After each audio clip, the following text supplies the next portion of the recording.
I would like to make another little correction. The holotropic breathwork has been credited to me, but I developed it with my wife, Christina. I have to say, late wife, Christina. So I would like to give her a credit. Very.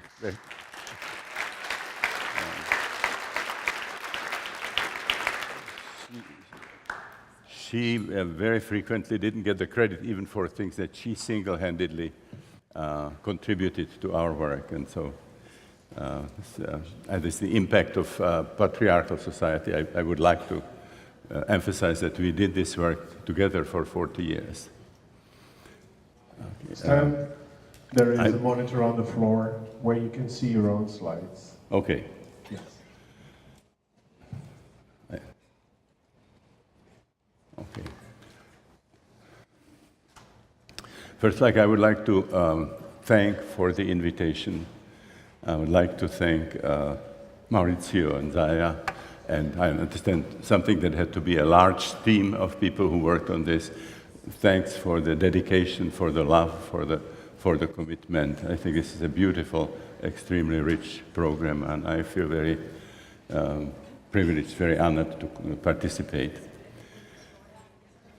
I would like to start with this in a somewhat unusual way by actually asking you a question. There's a list of experiences of non-ordinary states of consciousness. I would like to ask you, when you read it, how many of you know those experiences from your everyday life? Okay, can we see the hands? Ooh, you can look around. Obviously, this is a somewhat self-selected audience, but still, we see this, anywhere where we go in the world. Now, the reason I'm asking is because what I will be talking about comes from now over half a century of study of these non-ordinary states, and it's much easier for people to relate to that material if they have some personal experience. I also am very fortunate because Deepak Chopra gave a great talk, and Bob Thurman just here, and they made my job much, much easier. I also asked that question because current psychiatry considered any form of non-ordinary states, maybe with the exception of dreams, if they don't repeat and they're not associated with anxiety, see them as pathological. We don't have a category mystical experience, spiritual experience. We pathologize all these states. People get tranquilizers and get hospitalized for experiences that in other cultures would be considered extremely valuable. And I have actually been interested all these years in a special subcategory of non-ordinary states that have, in my experience, healing potential, transformative potential, I believe even evolutionary potential, and also heuristic potential, H-E-U-R, which means when you experience them or where you work with them, you run into all kinds of observations for which current psychiatry, psychology does not have any explanation. In other words, those are challenges to the current paradigm, and this is something what I would like to share with you, talk about.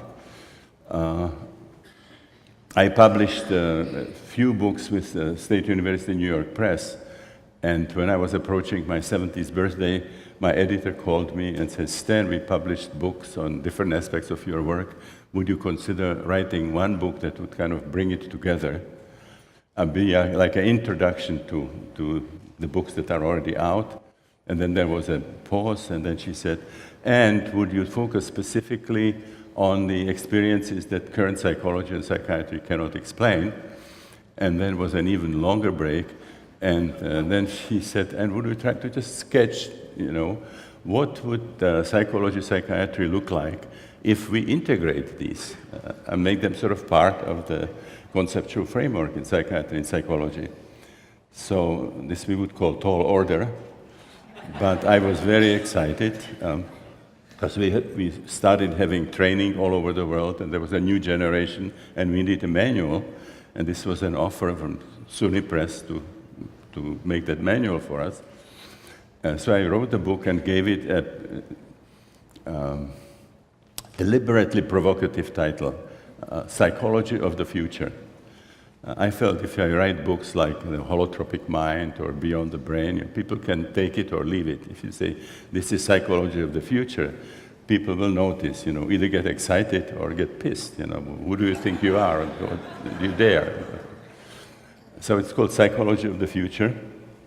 And I would like to share with you the basic ideas, the categories in which I believe we would have to radically change our thing to the point that very little would stay in place from current psychology, psychiatry, and psychotherapy. I am aware that this is a very controversial, very challenging statement, but I believe after these years that psychology would have to be changed that dramatically to be effective, to be able to explain things reasonably and to be able to deal with the emotional and psychosomatic problems. So when I started working with these states that have healing and transformative potential, I couldn't believe that we don't have a category for them in current psychiatry. So I decided to coin one myself, and I started calling them holotropic. Holotropic is this my name, it's a neologism. It comes from Greek. Holos means whole, and trepein means moving in the direction of something, like heliotropism, property of the plant to move towards the sun. And these are states that move us toward wholeness. When I use that term, there's somebody always who says, what do you mean moving toward wholeness? Aren't we whole already, the way we experience ourselves in everyday life? And I would say, no, we experience just a very small fraction of our experiential potential. So in these holotropic states, it expands enormously to the point that we can experience ourselves as anything from the body ego all the way to Atman Brahman, or whatever you want to call it, and anything in between can become part of our individual experience. So I frequently refer to Hinduism, Deepak last night referred to it. In Hinduism, they would tell you, we are not nama rupa, we are not name and shape, we are not body ego. Our true identity is with a spark of cosmic creative energy that we carry in our innermost being. This is called Atman. And you get certain practices, and you can empirically validate it. You can have that experience. And if you experience yourself as Atman, you also understand that that energy is identical to what is called in Hinduism Brahman, which is the energy that created this universe. Teilhard de Chardin said something similar. We are not human beings having spiritual experiences, we are spiritual beings having human experiences. So those are holotropic states. So when we talk about holotropic breathwork, this is just one of the ways we can experience holotropic states. There are many others. And this kind of the idea of the essential identity of the individual with the divine is really the secret mystical core of all major religions. So I have statements there of different religions that say that. One is the Tattvam Asi, thou art that Deepak mentioned last night. I think I have Muktananda there who said, God dwells in you as you. Jesus in the mystical tradition, that God, you, and I are one. I think I have Abulafia there, something very similar, the Kabbalists, the kingdom of heaven, nay, the king of heaven is within us. Mohammed, he who discovers himself and hopefully herself, knows the Lord. And then I have Halaj there, I think, the Sufi who had that experience and dared to say it loud and got killed and burned for that statement. So now, quickly, what are the areas where we can see what I call holotropic experiences? The initiatory experiences of the shamans, which begins the career of most shamans, the journey into the underworld, being subjected to ordeals, being dismembered, die, and then being reborn and going through this magical journey. The kind of experiences that they induce when they work with their clients. The kind of experiences that we see in the rites of passage of different cultures, which are rituals enacted at the time of important biological or social transitions like birth, circumcision, puberty, marriage, and dying, of menopause, dying, of course. Then another area would be the ancient mysteries of death and rebirth. The initiates had powerful experiences, psychospiritual death, rebirth. This would fall into the category of experiences from which we can learn a lot about consciousness, about the psyche, and so on. And then there's a category of experiences which I call technologies of the sacred, which were developed in the context of the great religions. So here would belong various schools of yoga, various forms of Buddhism, Taoist exercises, Kabbalistic exercises, hesychasm, Jesus prayer, Hasidic dancing, and so on. So those are all situations in which you would find these states that can be healing, that can be transformative, and also cannot be explained by current psychiatry. So now these are the categories where I believe we would have to really radically change psychiatry and psychology. The first one has to do with the cartography of the psyche. We use a model in psychiatry, in academic and clinical psychiatry, that limits the psyche to postnatal biography. Freud said the newborn is a tabula rasa. There's nothing there that precedes birth, including birth itself. In psychiatry, we don't believe that biological birth is a psychotrauma. Unbelievable if you think about it. The reason given for it is that the cortex of the newborn baby is not myelinized. The neurons don't have the protective sheath from a substance called myelin. Now that same argument is not used against the importance of not only nursing, there's general agreement that nursing is very important, but even something like bonding.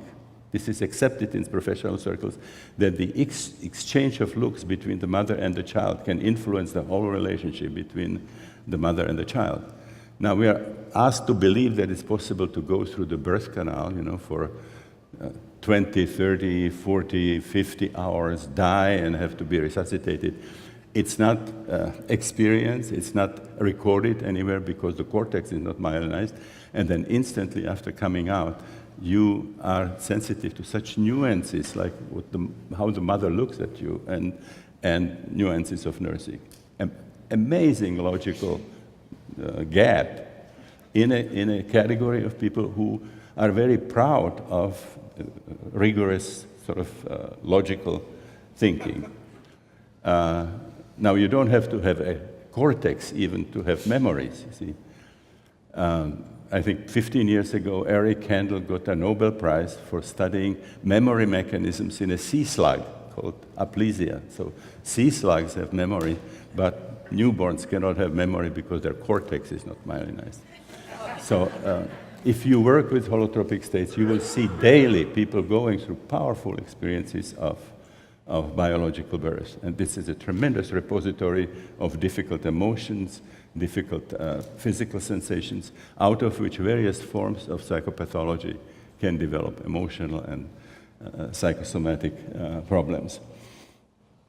Now, beyond that, or beneath that, if you want, is another vast realm that we now call transpersonal, where you can have experiences of experiential identification with other people. You can experience group consciousness. You can identify with members of various species, and you get new information that goes way beyond anything that you studied, that you've seen in the movies or in television. You can become an eagle and really feel like an eagle, and suddenly you know how you fly, and you see the world through the eyes of the eagle. I don't have time to give you more examples. So this is a very important category of transpersonal experiences that transcends the usual boundaries that we have between ourselves and the rest of the world. Another possibility is that the transpersonal experience takes you into other centuries. You start experiencing things that happened in other countries and in other centuries, sometimes with a very convincing feeling of what's called in psychiatry déjà vu or déjà vécu.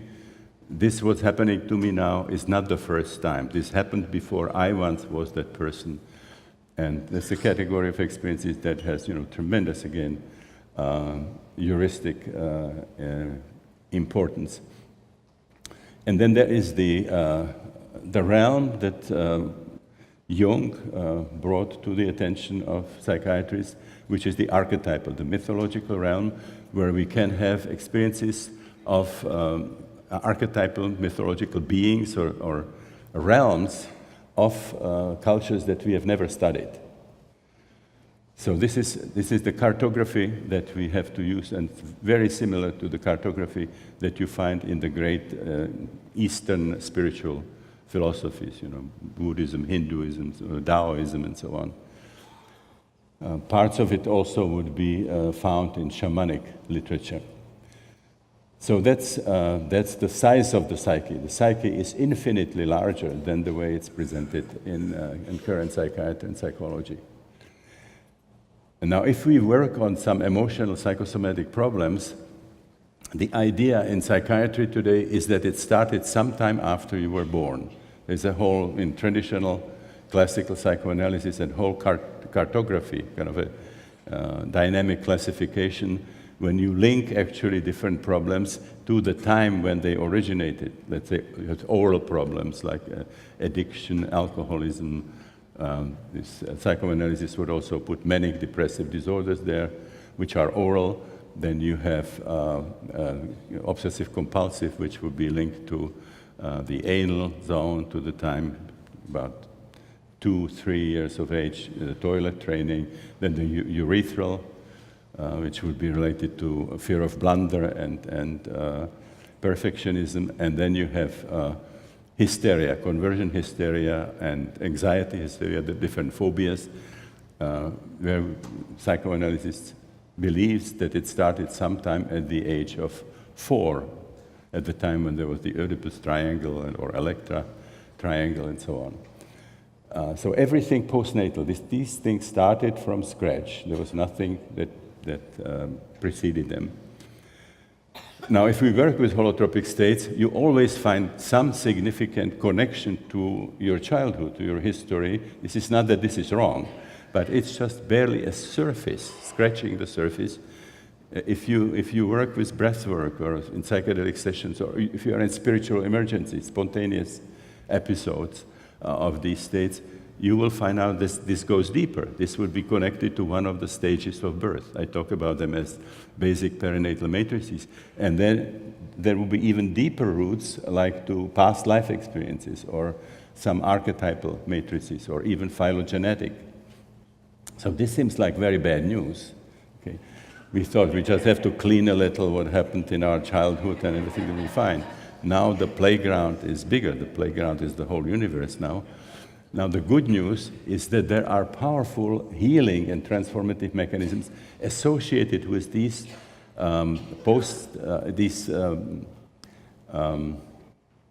sort of pre-biographical realms.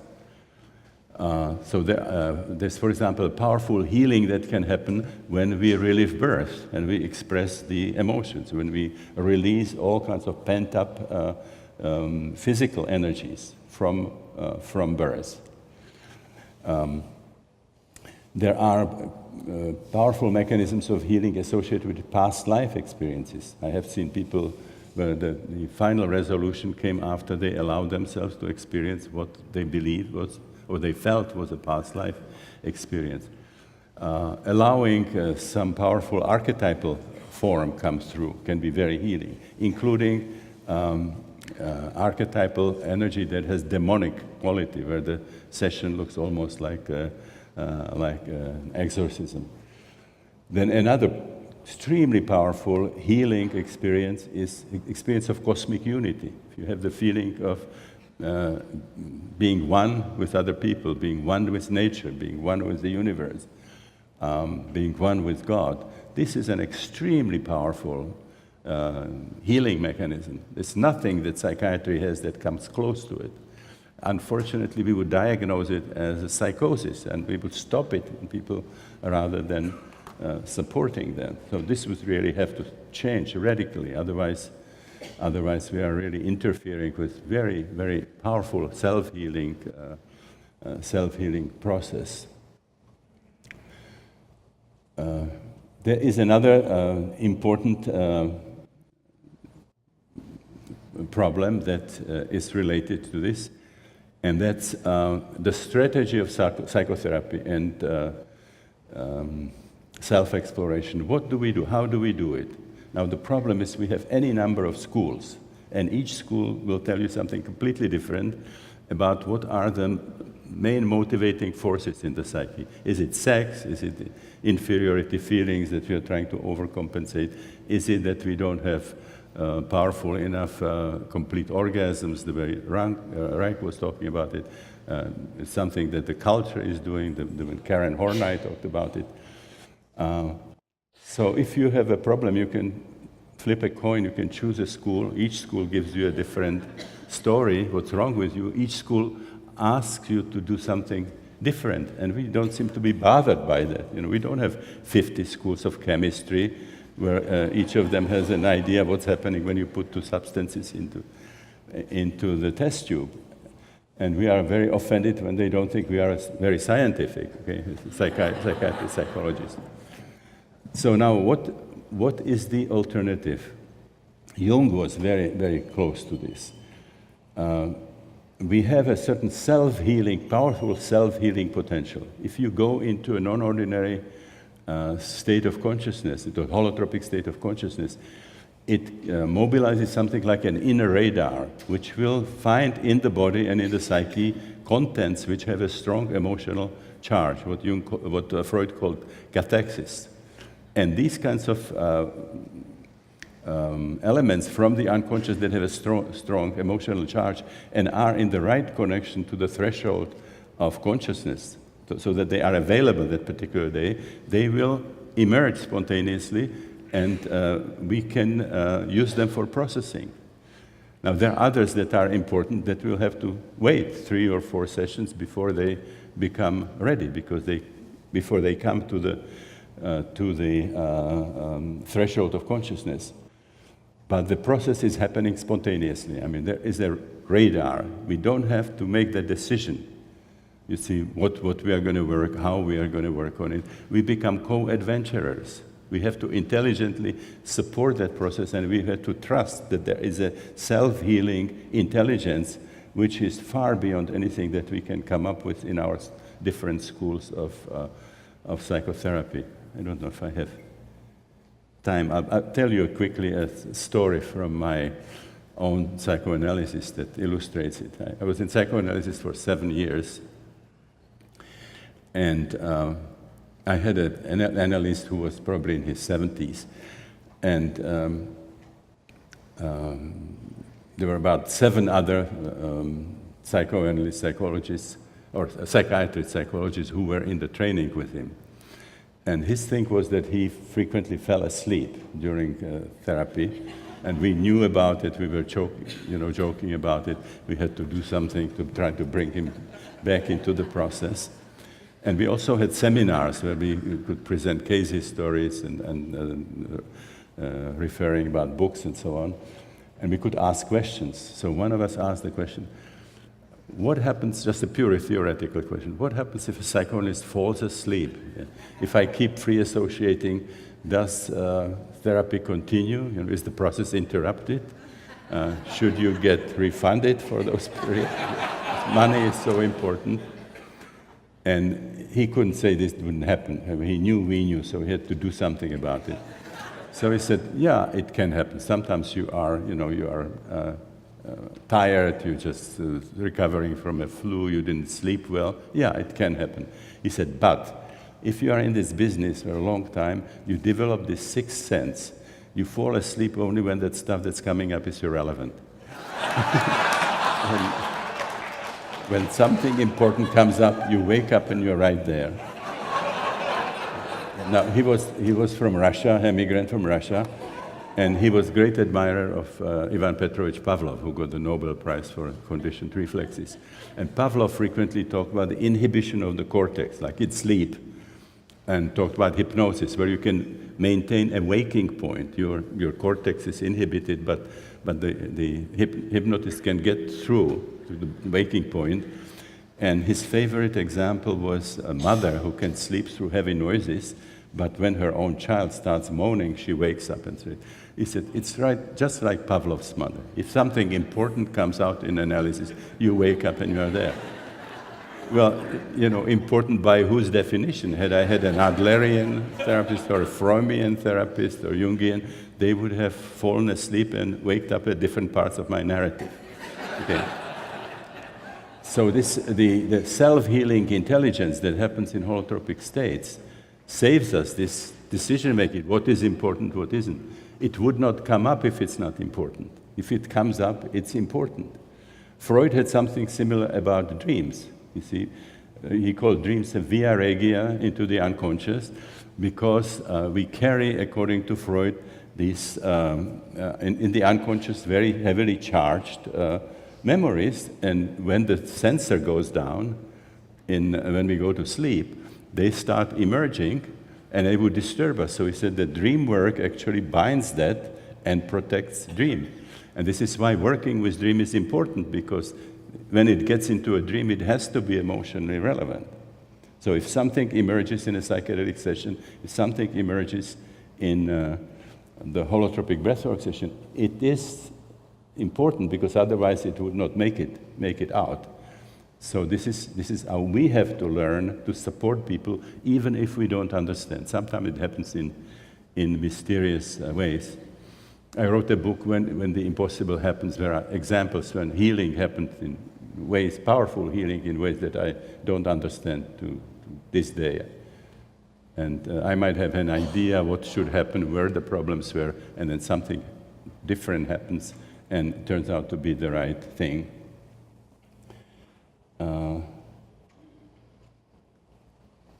So that's the strategy of self-exploration. Then another area where we would have to really radically change our understanding would be in relation to spirituality. We have science that is monistic, materialistic. The history of the universe is a history of developing matter, and life, consciousness, intelligence are latecomers, something that happened in an insignificant part of a universe that has billions, trillions of galaxies. So it's more or less like a fluke, you see.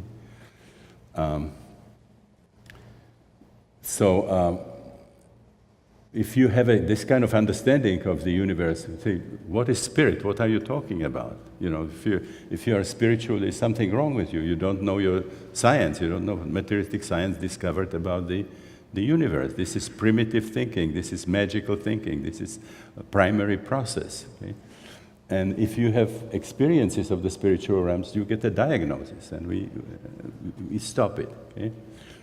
So, in the work with holotropic states, you find out that spirituality is an essential, it's a critical dimension of the human psyche and also of the universal scheme of things.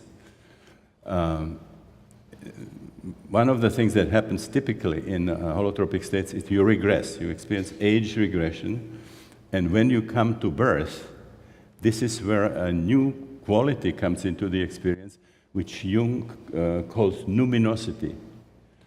Sense of sacredness, holiness, but he preferred the term numinosity because it had not been used in a context where it can be confusing, and everybody has something different. So numinosity is a very neutral term, and the way we can think about it is like we have been watching a black and white television, and suddenly colors come into it. So if you are in a mystical state and you look around, you still recognize there are people, there are trees, there are mountains, but this is radically different. This is numinous. You have a sense this is a work of creative cosmic energy. So this is not a belief, this is a direct experiential quality. So people who, no matter what they are, they can be Marxist, communist, positivistically oriented scientists. When they reach this level in holotropic states, that's when they become spiritual, because this opens up intrinsic spiritual sources in the psyche. I worked with quite a few communists, people who traveled and they were giving lectures against spirituality and religion as the opium of masses. That it's hostile to world revolution and so on.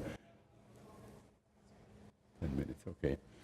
And when they had this experience, when they reached at least the perinatal level, the psychospiritual death rebirth, that's when they realized, that spirituality was an essential dimension of the psyche and of reality. I think I have one which is the one that is not related just to psychology, psychiatry, but is actually undermines somehow the whole philosophy of Western science, the monistic, materialistic, showing a radically different relationship between consciousness and matter. Like that consciousness is not something that is produced in the brain. Consciousness is a phenomenon, it's an essential attribute of existence itself. It cannot be explained from anything else, it cannot be reduced to anything else. And this similar kind of perspective is now emerging in quantum relativistic physics. So don't we have, convincing evidence that consciousness is coming from the brain? Of course we don't. Very few people realize we don't have a single proof that consciousness is coming out of the brain. What we have is a number of observations showing systematic correlations between anatomy and physiology of the brain and states of consciousness. This is all there is. That is not a proof that consciousness is coming from the brain. You can look at television, you see, what happens in the set seriously influences the picture and the sound. Now we would laugh if somebody would study the box and believe that if he or she takes it down to molecular level, studying the transistors and the circuits, that finally they would find out why a Mickey Mouse cartoon shows up at 7 o'clock on the, it's not, it's like what's called non sequitur. It doesn't follow. There's still a possibility that the brain mediates it, but the program is coming from somewhere else, the way it is in television. Just because there is a connection between the brain and consciousness is not a proof. Actually, we have enormous number of observations showing the opposite, that consciousness can do things that the brain cannot possibly do. And in the academic circles don't want to look at this. You all know that people can be in a near-death situation, being resuscitated, and consciousness goes out of the body, and they watch it from the ceiling.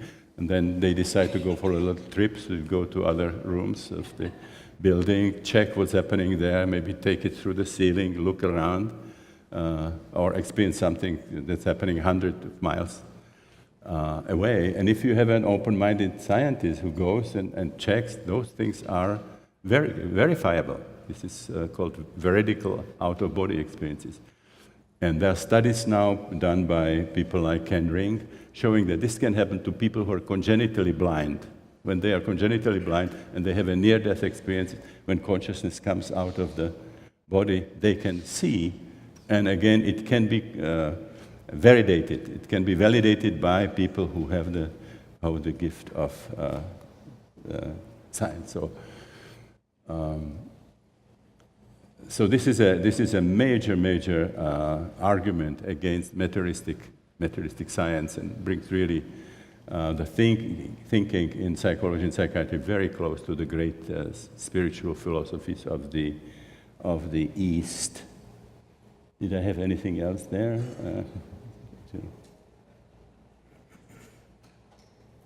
Okay, I have 5 minutes. Maybe I'll run something for you. I was brought into this by volunteering for an LSD session, and I was a beginning psychiatrist. I had a totally different idea about my future in psychiatry, and I had an experience of LSD, and the man who was my preceptor who got the LSD was interested in electroencephalography, and at the time when I had the session, he was also interested in a process which was called driving the brain waves, exposing people to large stroboscopic light with different frequencies, and finding out if the brain waves in the suboccipital cortex would pick up the frequency that you are feeding in. And so all of us who wanted to have psychedelic session had to also agree that we would have our brain waves driven as part of the experiments. So what happened, I was in the middle of the session, with time for the experiment. There was a research assistant who took me to a room. I lie down, she pasted electrodes on my head and then brought this gigantic strobe and turned it on. And then in the next moment there was light like I had never seen in my life and couldn't imagine even existed.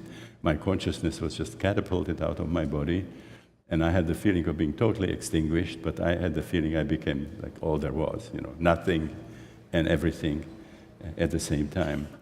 And then as she was turning it on, I was sort of coming down. Then for a while I was in the astronomical universe. There were things happening for which I didn't even have names at the time, but later I found out about the Big Bang and the black holes and white holes and wormholes and so on. And it was something in that category. And then I finally ended up finding the clinic again, finding Prague, finding the clinic, finding my body. And then for a while, my consciousness was just circling around my body, trying to get in and align myself with my body. And finally I succeeded, and I had really a great landing.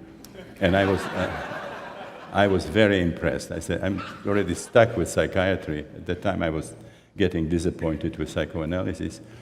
And if you're a psychiatrist, this is by far the most interesting thing to study, these non-ordinary states. So this became a profession, a vocation, passion. I mean, I've done very little in the last, it's now 60 years really. We had a session in 56. I had done very little that was not related in one way or another. So I feel tremendously indebted to Albert Hofmann. I see him as my, spiritual father, although I didn't go to his lectures, some of them, but I didn't get it as a teaching, but the tool that he developed really changed my life radically. So I would end this quickly with a kind of a pictorial homage to Albert, just to show a few pictures of our meetings over the years. These are the perinatal matrices. Okay, so this is Albert at the time when he discovered this LSD. This was broadcast all over or shown all over the world. This is the Institute Maryland Psychiatric Research Center where we did this research. And this is Albert visiting in the late 60s. In the middle is Walter Pankey, who did the Good Friday experiment, and on the other side, Helen Bonney. She was our music therapist. This was a training module for facilitators of holotropic breathwork in a place called Wasserfallenhof in Switzerland, where we invited Albert to spend a day with us. And on my right side, or left from me, is Christina, for those of you who haven't seen her. This must have been like 25 years ago in his home in Berg, which is a small village on the French Swiss border. And this in the middle, that's Anita, that was his wife. And this is in Hoffman Garden, again, Christina is with us. And during this visit, there was kind of a fringe benefit. This was synchronistically, Roberto Venosa and Martina Hoffman visited. They are great visionary artists. Now, this is at this point we introduced Albert and Hans-Ruedi Giger is the one who got Academy Award in for the movie Alien. And this is in his museum in Gruyere, where we were doing a training module, and we invited Albert again to spend a day with us. And this is Hans Ruedi showing Albert the gallery. My last book, which came out in July, is an attempt to show how, if you use this large cartography, how you can get much deeper understanding of art. And I'm using Hans Ruedi's art as a demonstration of the perinatal level, which is not accepted by current psychiatry. This was a panel. He was 4 months from his 100th birthday, still very active. He was interested in the chemical structures that are responsible for the color of plants and the butterfly wings. Was not working on it. And this is what's Hans Ruedi Giger. And this is the end of this module. On the right side is Carmen, Hans Ruedi's wife. On the left side, Tev Sparks, who directs our training. And this was the saying goodbye. This is 4 months before his 100th birthday. And this is 100th birthday. I went back to Basel. So at this point, he's 100 years old. And then these are the last pictures I have. This is 2 years forward. It was what's called forum, psychedelic forum, a conference in Basel. He was still on the program. He was supposed to give a talk. But he decided that he was not feeling quite well, so he invited several of us. We spent the afternoon with him. These are the last photograph. This is 4 weeks before he died at the age of 102. Okay, here he is holding.